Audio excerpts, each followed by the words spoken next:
नमस्कार दोस्तों, स्वागत है आप सभी का मध्य प्रदेश के समाचारों में। आइए आज मध्य प्रदेश की 15 बड़ी खबरों को जानते हैं।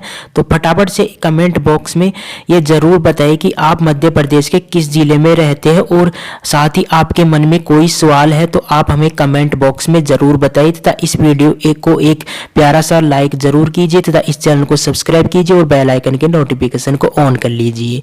तो दोस्तों सीधे चलते हैं आज की पहली बड़ी खबर की ओर। कांग्रेस की समीक्षा बैठक, कमलनाथ ने कहा जो कहते हैं मैं एमपी छोड़ दूंगा वो सुन ले, हम 2023 का चुनाव पूरी ताकत से लड़ेंगे। जी हां दोस्तों, आपको बता दें कि उपचुनाव में हुई हार की समीक्षा बैठक में कांग्रेस प्रदेश अध्यक्ष एवं पूर्व मुख्यमंत्री कमलनाथ ने कहा कि जो लोग कहते हैं कि मैं हार के बाद मध्य प्रदेश छोड़ दूंगा तो वे सुन ले, हम 2023 का चुनाव पूरी ताकत से लड़ेंगे।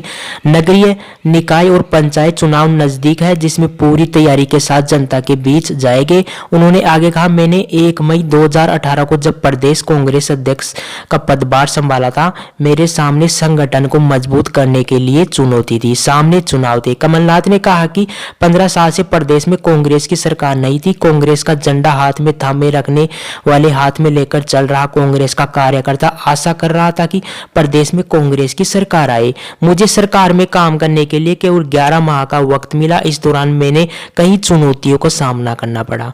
किसानों की कर्ज माफी, युवाओं को रोजगार देना और प्रदेश में निवेश लाना प्राथमिकता रही है। वहीं पूर्व मुख्यमंत्री ने कहा कि जब मैंने सीएम पद से 20 मार्च को इस्तीफा दिया तो मेरे सामने 2 रास्ते थे। पहला, मैं सब छोड़कर चले जाऊं, दूसरा यही रहकर प्रदेश की जनता की सेवा करूं। मैंने तय किया है कि मैं यही रहकर प्रदेश की जनता की सेवा करूंगा, कांग्रेस जनों को अकेले नहीं छोड़ूंगा। इसके बाद दोस्तों चलते हैं अगली बड़ी खबर की ओर। स्टार प्रचारक रहे बेअसर, शिवराज और सिंधिया ने चर्च में सभा ली, यहां भाजपा हारी, सतनवाड़ा में पायलट आए, पर चारों बूथों पर कांग्रेस पिछड़ी। जी हां दोस्तों, आपको बता दें कि चुनाव नतीजे घोषित होने के दूसरे दिन बुधवार को दोनों पार्टियों के पदाधिकारियों और कार्यकर्ता पोलिंगों पर हार व जीत के अंतर की वजह जानने में लगे रहे। दोनों 20 सीटों के नतीजों से साफ है कि इस चुनाव में स्टार प्रचारक बेअसर रहे। पार्टी के बड़े नेताओं ने जहां सभा की वहां की पोलिंग पर अपने प्रत्याशी को नहीं जीता पाए। वहीं मुख्यमंत्री शिवराज सिंह चौहान और सांसद ज्योतिरादित्य सिंधिया ने चर्च में सभा ली। यहां की दोनों पोलिंग पर भाजपा पीछे और बसपा आगे रही, जबकि चर्च क्षेत्र की बिलोवा की 2 में से 1 पर बसपा व दूसरे पर कांग्रेस, महदेवा में बसपा, बागलोन व महलोनी में कांग्रेस आगे रही। यानी सभा स्थल पर आसपास की पोलिंग पर भाजपा स्टार प्रचारकों का जादू नहीं चला।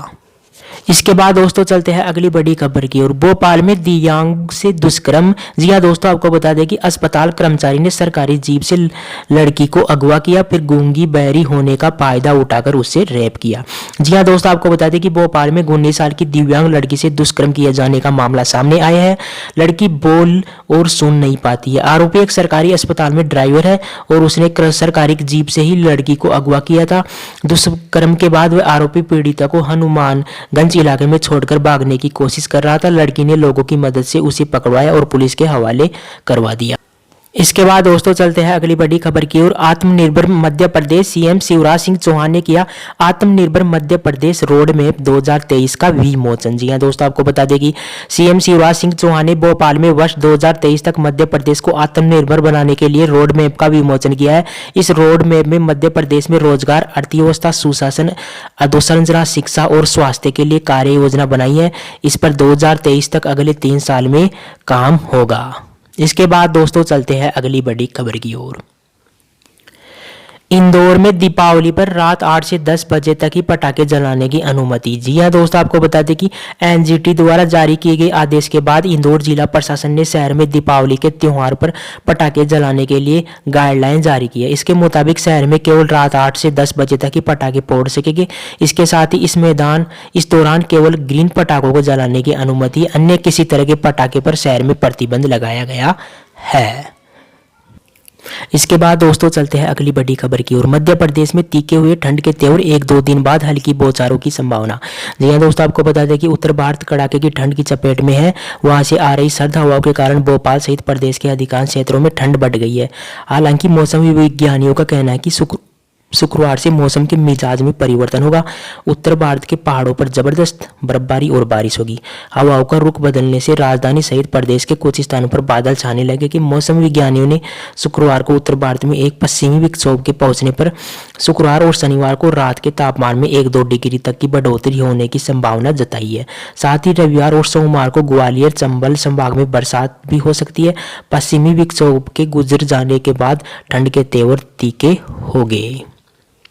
इसके बाद दोस्तों चलते हैं अगली बड़ी खबर की ओर। मध्य प्रदेश कंप्यूटर बाबा की गिरफ्तारी रहेगी बरकरार, एसडीएम ने निरस्त की जमानत याचिका। जी हां दोस्तों, आपको बता दें कि मध्य प्रदेश के नामदेव दास त्यागी और कंप्यूटर बाबा को जेल से राहत मिलने के कोई आसार नजर नहीं आ रहे। इंदौर जिले के अनुविभागीय दंडाधिकारी एसडीएम ने कंप्यूटर बाबा का जमानत आवेदन निरस्त कर दिया है। एसडीएम राजेश राठौर ने कंप्यूटर बाबा की ओर से पेश जमानत याचिका के बाद उसे निरस्त कर दिया है।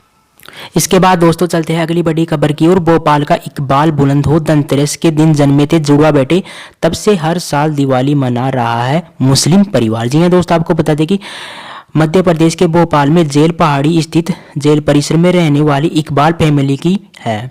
ठीक 14 साल पहले कार्तिक महीने में आने वाली धनतेरस के दिन उनके यहाँ जुड़वा बेटे जन्मे थे। दीपोत्सव की रोशनी में जगमगा रहे शहर में इस मुस्लिम परिवार के घर भी रौनक छा गई। यही वह पल था जब इकबाल फैमिली ने तय कर लिया था कि अब वे हर बार दिवाली वैसे ही मनाएंगे जितनी शिद्दत से ईद मनाते हैं। प्यार से घर में बेटों को हैप्पी और हनी बुलाते हैं। इस साल भी धनतेरस के पहले पूरा कुनबा दिवाली की तैयारियों में जुट गया था। सफाई कर ली गई है क्योंकि श्री गणेश और लक्ष्मी जी की पूजा भी तो करनी है। दोनों बेटों के साथ इकबाल की 2 बेटियां मन्नत और साइना भी दिवाली के रंग में रंगी रहती है। इसके बाद दोस्तों चलते हैं अगली बड़ी खबर की ओर। इंदौर में 12 केंद्रों पर होगी जेल प्रहरी परीक्षा। मास्क पहनने पर मिलेगी एंट्री। एक से दूसरे परीक्षार्थी के बीच होगी 6 फीट की दूरी। जी हां दोस्तों, आपको बता दें कि व्यापम प्रोफेशनल एग्जामिनेशन बोर्ड की जेल प्रहरी परीक्षा इंदौर में भी होगी। इसके लिए यहां 12 परीक्षा केंद्र बनाए जाएंगे। जेल प्रहरी परीक्षा 20 नवंबर से 2 दिसंबर तक चलेगी। जेल प्रहरी के 3700 पदों पर भर्ती के लिए यह परीक्षा ऑनलाइन होने जा रही है। खास बात यह है कि परीक्षा के लिए कोरोना से जुड़ी गाइडलाइन का पूरा पालन करवाया जाएगा। इंदौर में अरिहंत कॉलेज, आईपीएस, वैष्णव पॉलिटेक्निक कॉलेज सहित 3 निजी यूनिवर्सिटी को केंद्र भी बनाया गया है। इंदौर में कुल कितने आवेदक एग्जाम दे गई है अभी तक पता नहीं चल सका है। जल्द नोडल ऑफिसर की नियुक्ति होगी। दरअसल कोरोना संकट के बीच लंबे समय बाद कोई एग्जाम हो रही है। 22 मार्च के बाद से ही पीएससी और यापम की तमाम एग्जाम पर रोक लगी थी। इसके बाद दोस्तों चलते हैं अगली बड़ी खबर की ओर। दीपावली का बाजार तैयार, दान के भाव बढ़ने से धनतेरस पर बाजार होगा गुलजार, सरापा से ज्यादा उम्मीद। जी हां दोस्तों, आपको बता दें कि करवा चौथ के बाद एक बार फिर धनतेरस पर कारोबारियों को अच्छे कारोबार की उम्मीद है। खरीदारी के लिए शुभ मुहूर्त होने के चलते धनतेरस पर अच्छी ग्राहकी की उम्मीद में कारोबारियों ने अपने प्रतिष्ठान सजा ली है। बर्तन, इलेक्ट्रॉनिक्स, ज्वेलर सहित अन्य सेक्टरों में 70 लाख रुपए के कारोबार की उम्मीद जताई जा रही है। इसके बाद दोस्तों चलते हैं अगली बड़ी खबर की ओर। उपचुनाव के बाद निकाय चुनाव की तैयारी, वार्ड आरक्षण प्रक्रिया अंतिम दौर में। 295 में पूरी, 27 में संशोधन। उपचुनाव की नीति पर ही आगे बढ़ेगी भाजपा। जी हां दोस्तों, आपको बता दें कि विधानसभा उपचुनाव निपटने के बाद अब निकाय चुनाव की तैयारी है। इसके लिए नगरीय प्रशासन ने प्रक्रिया लगभग पूरी कर ली है। 295 निकायों में वार्ड आरक्षण भी पूरा हो चुका है। बाकी 49 निकायों में भी जल्द ही यह प्रक्रिया पूरी होने की संभावना है। वार्ड आरक्षण के बाद ही राज्य निर्वाचन आयोग चुनाव की प्रक्रिया शुरू करेगा। प्रदेश के पुराने 378 निकायों में से 315 का कार्यकाल समाप्त हो चुका है। इनमें दिसंबर और जनवरी में चुनाव संभावित है। वहीं नई बनी 29 नगर परिषदों में भी चुनाव कराए जाएंगे। कुल मिलाकर 344 निकायों में चुनाव होना है। इनमें से 322 निकायों ने वार्ड आरक्षण का प्रस्ताव संचालनालय को भेज दिए थे। इनमें से 27 निकायों में कुछ संशोधन पाए गए हैं, उन्हें संशोधन के लिए भेजा है। 9 प्रस्ताव मंत्री शासन या संचालनालय में प्रक्रिया में है। अगले कुछ दिनों में इन 36 निकायों का प्रकाशन भी गजट में कर लिया जाएगा। इसके बाद दोस्तों चलते हैं अगली बड़ी खबर की ओर। मध्य प्रदेश उच्च शिक्षा मंत्री मोहन यादव की घोषणा, 1000 पदों पर होगी भर्ती।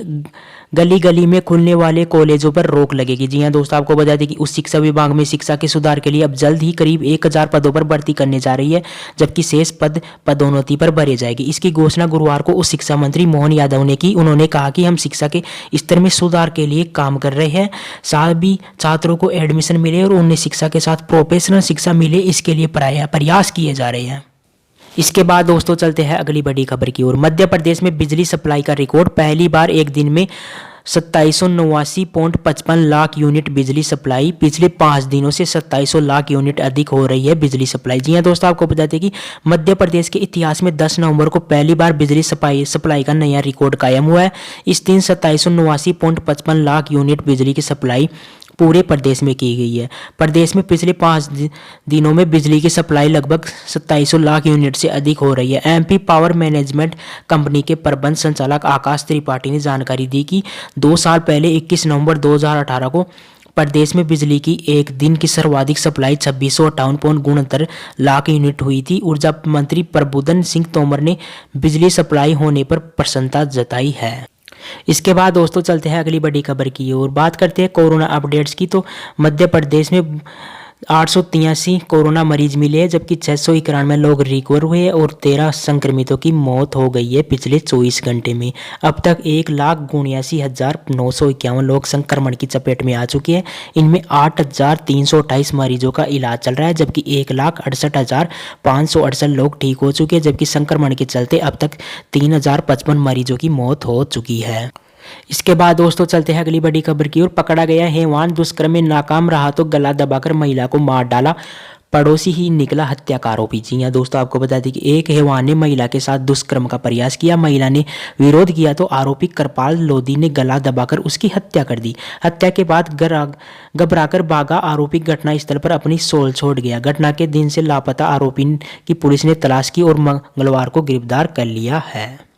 तो दोस्तों ये थी मध्य प्रदेश की सुबह से शाम तक की तमाम बड़ी खबरें। यदि आपने अभी तक हमारे चैनल को सब्सक्राइब नहीं किया है तो इसे सब्सक्राइब कीजिए और बेल आइकन के नोटिफिकेशन को ऑन कर लीजिए तथा इस वीडियो को लाइक और शेयर कीजिए। Thank you. वंदे मातरम। भारत माता की जय। जय किसान, जय जवान।